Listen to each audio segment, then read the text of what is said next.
సిద్ధం సభ చూస్తున్నారు కదా, ఎలా ఉండబోతుంది అంటారు సార్?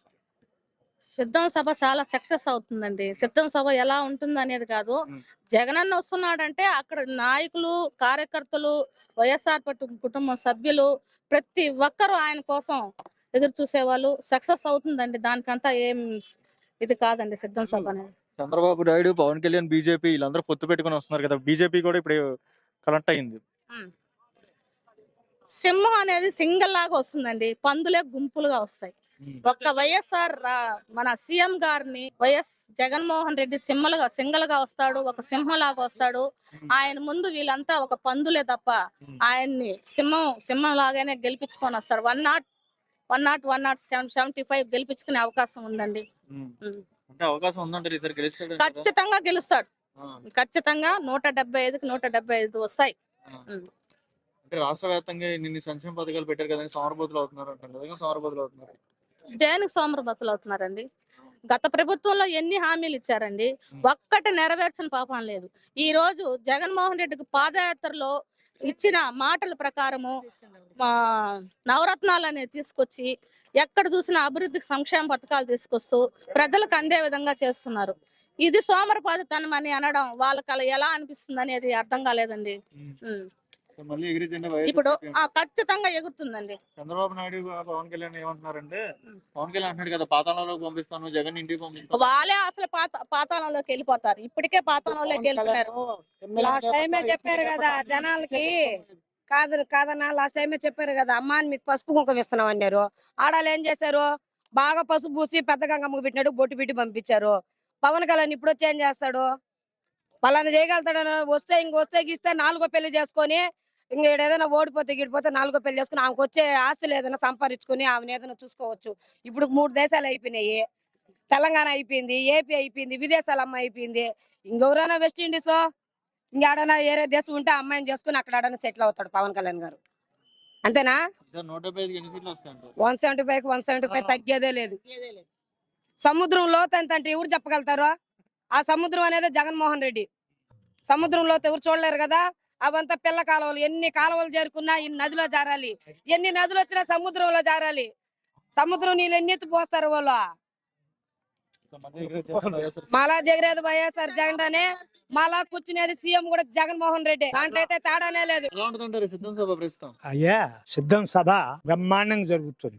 అన్నింటికంటే ఈ జన ప్రవాహం మామూలుగా లేదు, అంతా ఇంత కాదు. అనేక సంక్షేమ కార్యక్రమాలు అందరికి కూడా జీవనోపాధి కల్పిస్తున్నాయి. ఆ ఇల్లు లేదు, ఈ ఇల్లు లేదు, ఇంటికి ఏదో ఒక రూపేణ లాభపడ్డ వాళ్లే గాని ప్రతి వాళ్ళు కూడా ముందు ముఖ్యంగా ఈ కోటాది పెద్ద సమస్య అది తీసేశాడు. హాయిగా ఇంటింటికి సర్వ్ చేస్తున్నారు.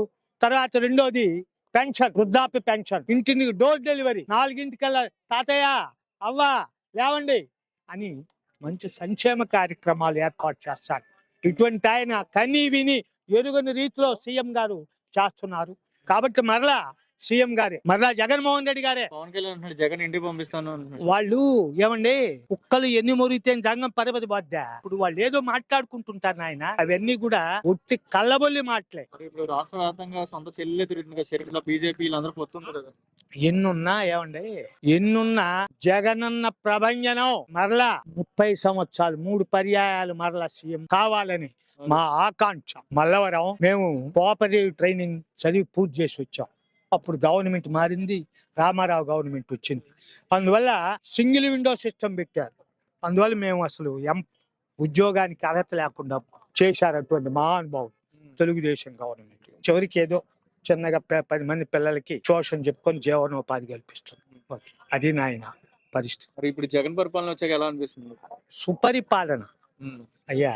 అప్పుడు శ్రీకృష్ణదేవరాయలు పరిపాలించాడు, అట్లానే ఈయన కూడా ఆ విధంగా పరిపాలిస్తున్నారు సుభిక్షంగా. అంత స్వర్ణయుగం అది. ఇప్పుడు కూడా ఇది కూడా అందరికి కూడా జీవనోపాధి కల్పిస్తూ ప్రతి వాళ్ళ ఇంట్లో లాభపడినటువంటి వాళ్లే కానీ ఏమి లేదు. ఇంటికి ఎంతెంత వచ్చిందండి ఏమండి, విద్యాదీవన అయితేనేమి, తర్వాత వృద్ధాప్య పెన్షన్స్ అయితేనేమి, రైతు భరోసా అయితేనేమి, తర్వాత 45 ఏళ్ల అగ్రకులాల మహిళలకైతేమి, ఎస్సీ గాని, ఎస్టీ గాని, బీసీ గాని, అన్ని వర్గాల వారు, ఈబీసీ వాళ్ళు గాని చాలా లాభపడ్డారు.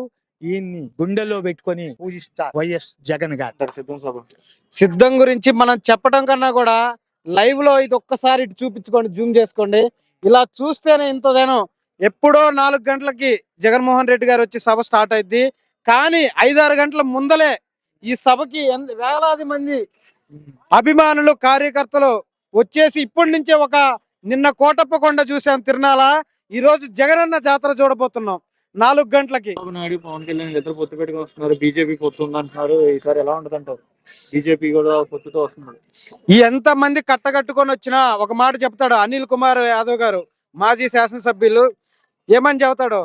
బీజేపీ, కాంగ్రెస్, టీడీపీ, జనసేన ఇలాంటి ఎన్ని పొత్తులు కట్టుకొని వచ్చినా కూడా, కట్టుకొని వచ్చినా కూడా సింహం సింగిల్ గానే వస్తుంది. 2024లో మళ్ళీ జగన్ అనే నేను అనే మాట వినబోతున్నాము. ఇది సత్యం. రాష్ట్ర వ్యాప్తంగా సొంత చెల్లెలే తిరుగుతుంది కదా, శరీరంలో కూడా తిరుగుతుంది. అన్న, ఒక కుటుంబం ఉంటది, ఆ కుటుంబంలో చాలా వ్యతిరేకతలు ఉంటాయి. ఫలాని దాన్ని మీరు హైలైట్ చేయాలని చూపిస్తా ఉంటారు, అక్కడ ఏం ఉండదు. కానీ ఇది ఓన్లీ మీడియా కలిసికట్టు చేసి ఏదో ఒక కల్పన చేసి జగన్మోహన్ రెడ్డి గారి వ్యక్తిత్వం మీద కొట్టాలని చూస్తున్నారు. ఇది ఎవ్వరు కూడా ఆంధ్రప్రదేశంలో జగన్మోహన్ రెడ్డి గారిని ఎవరు ఎన్ని విమర్శలు చేసినా, ఎవరు ఎంత నేమ్ డ్యామేజ్ చేసినా తగ్గేదే లేదు, పెరిగేదే కానీ తగ్గేదే లేదని మాత్రం చెప్తున్నాం. ఇది గెలిచే అవకాశం ఉండిద్ది అంటారా? గెలిచే అవకాశం ఉంటుందా కాదు, 100కి 200% 2024లో జగన్మోహన్ రెడ్డి గారు సీఎం గా ప్రమాణ స్వీకారం చేయబోతున్నాడు. జై జగన్.